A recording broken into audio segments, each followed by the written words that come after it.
Hello, everyone. Welcome to the Why I'm Still Here, Porque Sigo Aquí series. This is your host, Isabel Garcia, and I use she, her pronouns.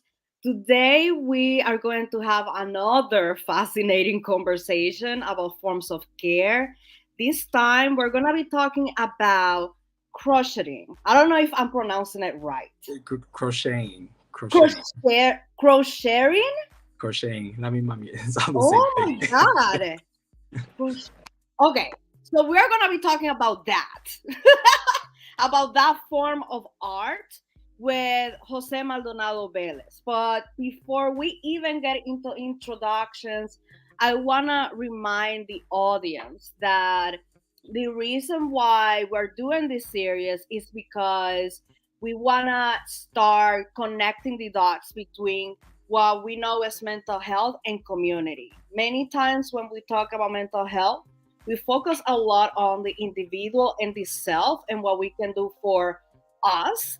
However, when it comes to the concept of community care, we start thinking about okay, well, what are the things out there that, yes, help us, helps our mental health, but that also help the mental health of others. And so that is the reason why I am doing this series and we are talking about all these different strategies. Having said that, though, I do want to give the opportunity to Jose to introduce themselves.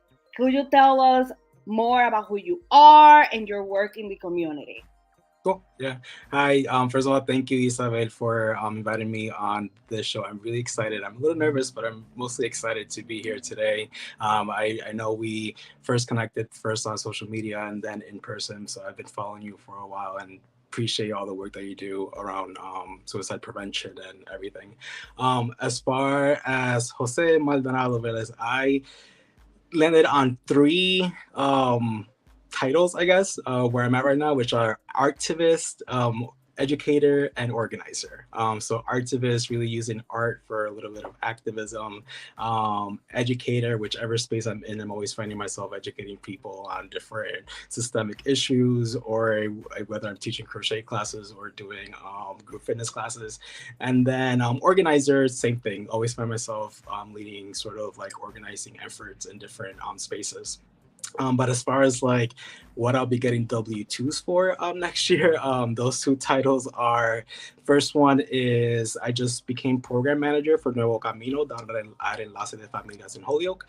So they just got us this grant for a new program that's going to be servicing victims of crime. So it's going to be really exciting, really a lot of good stuff coming out of Enlace. And then the other hat that I wear in the community is I'm a city councilor at large. So this my first term, I've been 9 months in there. And yeah, those are sort of like the two titles that people know me as, but made of Mhm, very trades.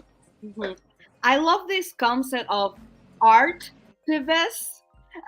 I love this concept of how art and activism and organizing are correlated, are connected.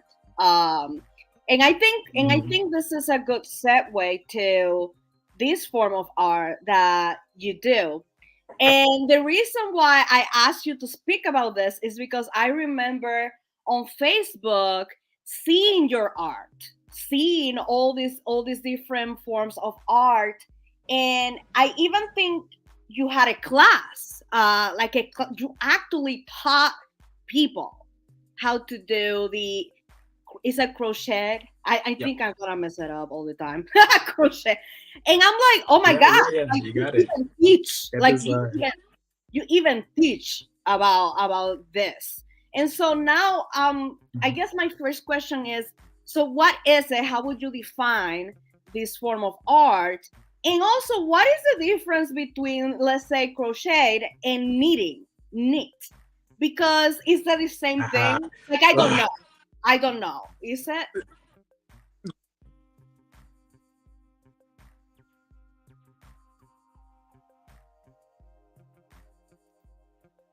Oop, I think I lost you there. Can you hear me? Are Oh, you here back? we go. I hear you now. Okay, perfect. Sorry about that. I just lost my Wi-Fi here. I think that was my phone's way of saying there is a difference between crocheting and knitting because it's always so funny. Like when this is like this joke between like within the fiber community of like, oh, I crochet, I don't knit, or I knit, I don't crochet, and then there's people that do both. But even if you do both, you still have to choose a form that you most align with, which is really, yeah, really interesting around that. But I think the biggest difference between crochet and knitting, I'll take out some hooks. So you probably used to seeing people when they're doing like either beanies for hats or scarves, they usually have two needles. So that's what you typically see. That's knitting right there. For crocheting, it's just using one hook. So this is a bigger hook. You would use one hook to form the project that you're forming.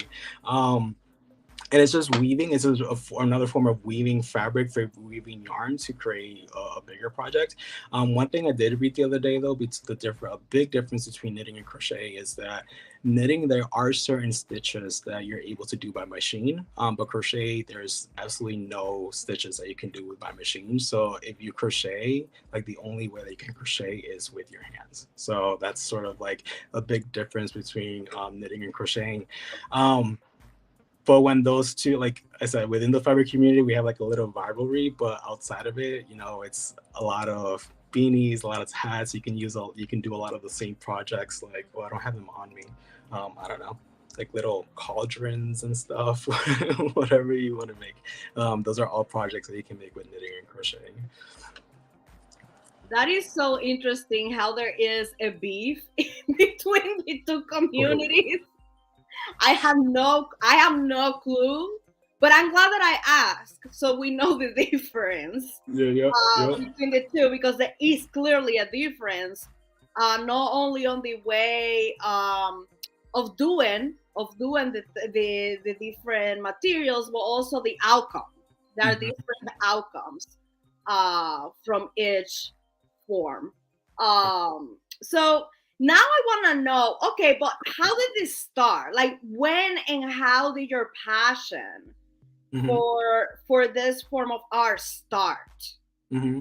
So growing up, I always had like a lot of my aunts always had some sort of craft that they were doing. I know one of my aunts closest that I was with Wiz always did a lot of arts and crafts, a lot of scrapbooking. I'm from Puerto Rico, does a lot of weaving, still does a lot of weaving today. So I always sort of grew up around that. But then in seventh grade, it was an after school program, and we were doing blankets for kids that were going through chemo. And didn't really know what crochet was. We just called it tejer, and they were like, "Oh, crochet." I'm like, "I don't know what that is."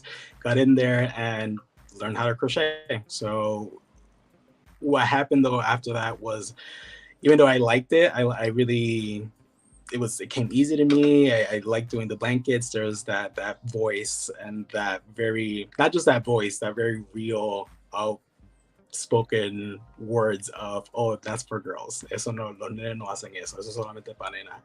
So you don't do that. So you really start. So I guess my passion for crochet actually didn't really start up again, or actually really started until my late 20s, and that was at a point when I just quit a job. I needed a hat. I was cold, and I was like, I don't have money for a hat, but I can buy some yarn and crochet. I remember I had the skill, so then I made the hat, and from there, just I found my tribe, I should say, on social media, because in this community there aren't many men that crochet, but on social media there is. So being able to find other men that actually crochet as well, opened up this whole world of, wow, I can do this. This is not just for women. This is for men, for anyone that is able to crochet. So yeah, that's really when it started a couple of years ago, I would say. That is so, again, fascinating. Because and I also have this question about how can we integrate crochet in community work? Hmm. And why did you decide to use it specifically for community building? And you already mentioned a couple of things. First of all, you mentioned the Fiverr community, which I have never heard about that term before. But you also mentioned how you started like literally making blankets for, I think, kids with going through chemotherapy, I think you Hmm. mentioned. I Hmm. mean, that right there, that community care aspect is already, it seems like from the get-go. And then also thinking about, hey, I don't have money for a hat, but let me create it. Let me create this beanie for Hmm. me. Hmm. um and then the social media, you mentioned how you found a community of people who identify as men in social media, and it kind of opened the doors. It seems like it opened the doors for you to look at this as an actual source of care. So now I'm thinking, what other ways um, can you see that integration of crochet into community work or community building? Yeah. So I think that's a big part why I stuck with it, to be honest, because besides finding other like-minded individuals in the fiber community that love crocheting, love knitting or whatnot, um, I also found that they were doing stuff for the community. So like, I remember there was a point that I was in LA. I met some.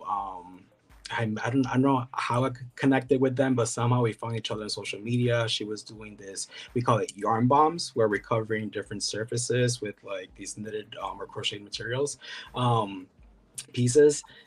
We found each other and one thing led to another, and we're yarn bombing their well they're yarn bombing. I submitted some pieces, but they're covering all this whole park with different crochet pieces, and then they're donating these blankets down to a local shelter. Then a couple months later there's this new program where it's called it's an anti-bullying campaign where we're out of New York, that we're real. Anyone can donate blue hats, so that it can they do this anti-bullying campaign in middle school where all the kids get to wear the blue hats that are knitted, saying that we're not here for bullying. But then there's also like every year winter comes, every year we need hats, every year we need beanies, every we need scarves, we need warm clothing for people. So you can use it for like these sort of like very creative ideas, but sometimes it can literally just be as simple as like, hey, I want to make a scarf, like a simple scarf for a shelter, for donate to some program and whatnot. So there's just so many different ways to use crochet as to build community, and that's actually something that I learned very quickly. So I moved back home about 4 years ago. Before that, I had started picking up crochet about 2 years. Then I moved back home. I had this opportunity to have an art show because I connected with a gallery owner. She's like, "Oh, we'd love to see you put these pieces here and there and whatnot." And at the moment, I didn't really think of the community. I was like, "Oh, I have this art show. I need to put all these pieces together. I need to do all this huge thing or whatever." And then the art show never happened because come like a month before, I was like, I don't have anything ready, and I had to be honest with myself. I was honest with the art gallerist, and everything worked out fine. Um, but then there was another project that I was like, Jose, you can't do this alone. And we ended up, it was a, this wasn't crochet. It was actually another medium where we did the BLM mural. Um, but in that instance, I learned like these bigger pieces can be put together with a lot of different people, with a lot of the smaller people in the community, and they can all contribute in their own ways. It's not necessarily how I wanted to contribute. There's an opportunity for people to contribute the way that they want to contribute, but still be part of this bigger piece. So yeah, there's just so many different ways that you can build community with crochet. If you realize that even though crochet is used you by yourself, like I can't crochet with someone physically, the project that you're forming can be way bigger if you do it all together. So yeah. Wow, wow. I love this concept of crochet. Also, it seems like a connector, like a vehicle to connecting beyond beyond the individual act, right? Because it can be seen as an individual act, but you mentioned it can also be about collaboration. And also this idea of how it can connect to different organizing happening in the area or nationally. Even you mentioned Los Angeles, like connecting with someone at Los Angeles, like the local shelter, the an anti-bullying campaign, like looking for those actions that match your value, and then using crochet as a vehicle of connection. I love how community care looks like at those all those different levels. And I think one of the things that I think about for any strategy, any form of care that we talk about is what exactly are the benefits for mental health? Would you be able to, or are you able to say, oh, yes, here is, let's say, a benefit for me that I have seen in my mental health by applying crochet? Mm-hmm. So I'm gonna go ahead and first of all say that I haven't picked up a crochet hook in about a month, right? So I just want to make that, like, put that out there. And in that month, I you know, I've used other forms of self care, primarily napping, which is also a wonderful form of self care. Just letting people know. But when it comes to crochet, you know, what I've missed and what I've noticed myself is that there's this sort of like I'm able to lose yourself in a stitch, right? So if you have a simple stitch where you're just going back and forth and you're not really having to think or follow a pattern, you start to lose yourself in the moment and you really get into this meditative state. And before you know it, it happened a couple of times where you just like bounce out. You're like, whoa, what just happened? I just crochet like 4 rows and I'm like, oh, cool. And then there's that benefit where you did get to meditate. You have to count, so that also helps with it a lot.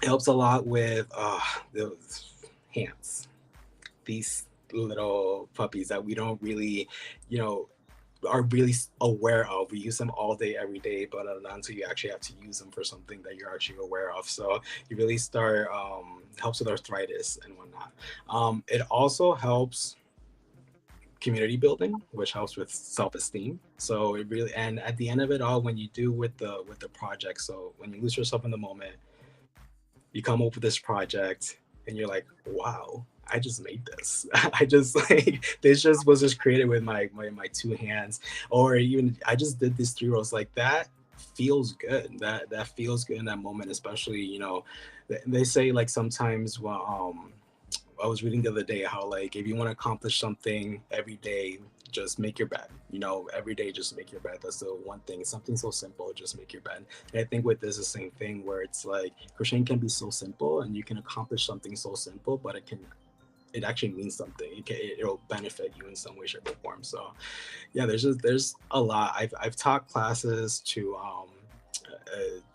I was teaching at Princeton last winter, and a lot of these like master's degrees students and whatnot, they're so appreciative because they found something to keep them focused, you know, keep them concentrated, helps with their mental health.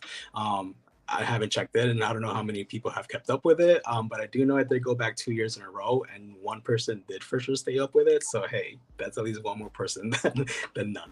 So That says a lot, because you mentioned graduate level students. We know they're busy, we know it's a lot, and yet knowing that they go back to the class or keep up with it, that means something. That means that they found a benefit to it. And I think I have heard a lot about that is because it is like a stress reliever. It's like your nervous system comes down, or you feel, I think you mentioned that pattern and losing yourself at that moment. It seems like there is a calming effect for some people. and And can you tell me more a little bit about this concept of color therapy or grounding with texture touching? Is that something that you also find beneficial, like touching the texture or all the colors that you can use? so it's interesting you ask me that because I don't think I've actually like thought about it that way, but even just thinking about like the yarn that I look at and just how I see it, I mean, there's definitely different textures. There's definitely yarn that I don't use at all because I just don't like the way it feels, and just like that sort of yeah. um but I'll be honest, I haven't given it too much thought around like the whole color therapy and whatnot, but I do know. So I was looking out for different patterns the other day, and there's this new pattern coming out where it's not a fidget spinner, but it's like a fidget type. I don't know. It's like you can crochet a square with like different activities for like so you can like keep your mind occupied and stuff. So is that's just an idea. Like you can use crochet to keep your sanity in that moment, and then end up with a product that will also keep you saying even further as far as like having fidget spinners or like whatever sort of Mm-hmm. like in distractions. So that's the word I actually missed from the last question, which was distractions, which is actually a lot of people are like, oh, I don't want to be distracted. I don't want to be distracted. Well, you can choose what your distraction is. And your distraction is crochet. It's good. And I say that because one of the biggest, like I would call him a prodigy. His name is Jonah Hand's crochet prodigy. And he started crocheting in 5th grade. And the reason why he started crocheting was because he was acting out in school. He was acting out. He was sent home like every other day. And the teacher gave him some yarn and a crochet hook. And that was his distraction. And now that's what kept him, going and all these things. So distraction can be good as long as you get to decide what the distraction is and how you use that distraction. Um, Mm-hmm. I want to thank you for saying that because I also believe that distraction is not necessarily a bad thing. Like, it's not, I think distraction is a very complex concept as well. And many people call it escapism. And there are many people who are like, no, no, no, you shouldn't escape from your problems or whatever. I don't necessarily agree with that. I think everyone has their different ways of processing information and has their own way of when it comes to the nervous system, there's different ways that it functions. And so I think that it is okay to find certain sources of quote unquote distraction or escapism, especially if you feel that you are able to calm down. If you feel overwhelmed and you feel like you need to take a pause, I think that is, I see it as a benefit. And I love that you mentioned kids, that you mentioned children. And so there is not necessarily an age to this because many times I think we either think about, oh, people who identify as women are the ones who do it, and also those who are in the older adults. mm-hmm. So so there, I think there are certain stereotypes Oh, there, and I want to ask. So we have those stereotypes that could become barriers for people to start mm-hmm. using crochet as a form of care. I wonder if there are any other barriers that you think that might get in the way, and how can we Yeah. reduce those? Yeah, so there's a couple of different barriers. That's the first biggest one is can I crochet? Am I able to crochet? Am I allowed to crochet? Like, the as making sure that you jump over that those walls have been put up. Like it is a very older woman centered craft. There is a lot of BIPOC folks, a lot of queer people. There's a lot of us that are, I would call it infiltrated, but like, trying to get into this whole situation, with Trump and like Ravelry and one of the biggest dating like sites and getting political and like, so yeah, all of that still exists within the fiber community. So there's a lot of barriers. So a lot of the barriers that we see out in other places are a lot of the same barriers that exist there. So one, seeing yourself in it. Two, the pricing for it. So, acrylic yarn can be pretty cheap, but you don't want a acrylic yarn to be, if you want to start making shirts or, other sort of more higher end stuff, then you don't want to use acrylic. You want to use cotton, and cotton is a little way more expensive. Hooks, like you can get a hook for like $1 somewhere, and then there's other hooks that have hi Cynthia. There's other hooks that have sort of like what is the handles, these cute little handles that go up to like $10 a hook, and then the access to it, if you're talking about children, like the whole, are we allowed to crochet and whatnot. So it's a lot of the same accessibility barriers that are on the other side exists within or outside of the fiber community also exists within the fiber community.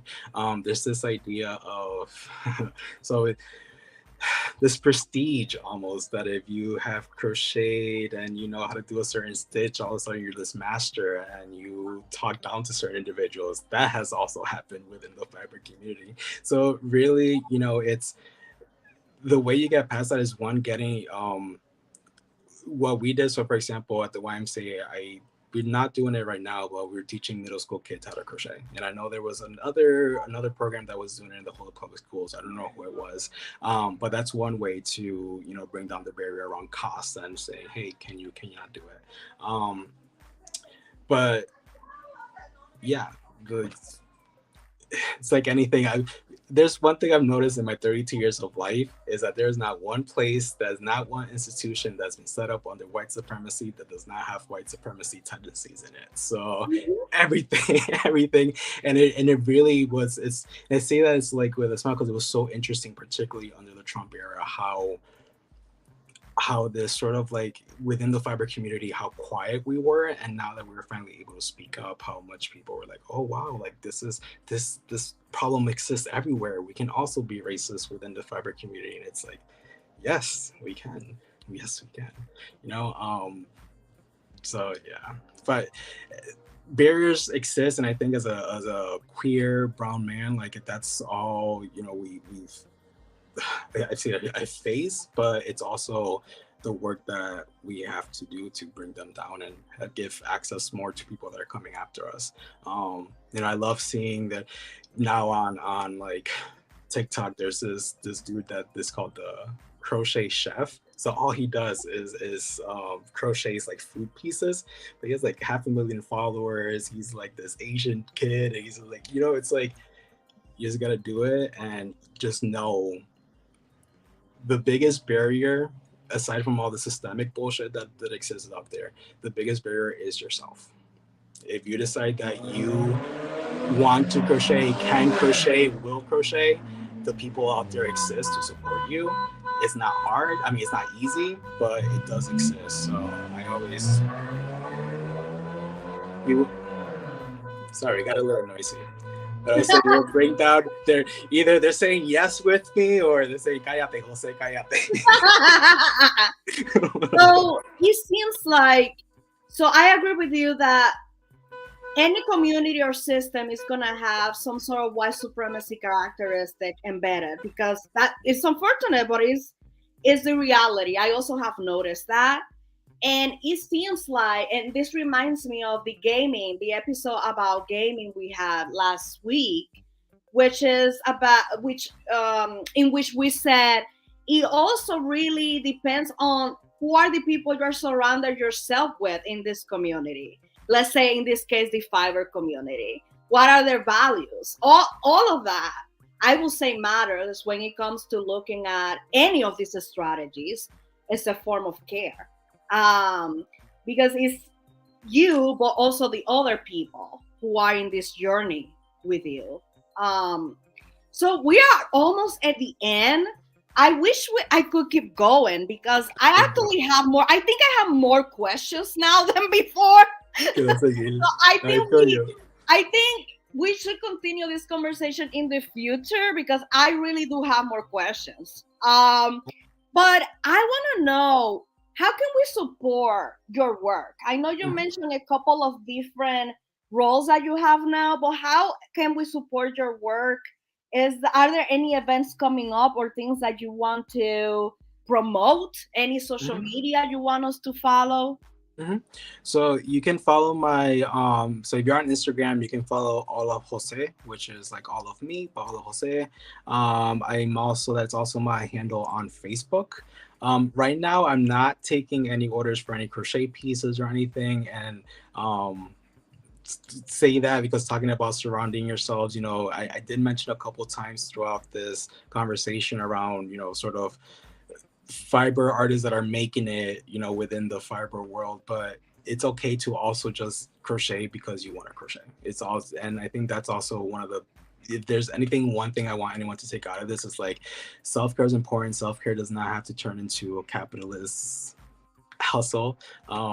it can just be something that centers you, that grounds you. And I hope if it's crochet, yes, reach out, show me some pieces you make. I love seeing people reaching out saying, hey, I made this, I made that, because it really does help. And the more people that have this practice, I think will just be a happier, more zen place, I believe.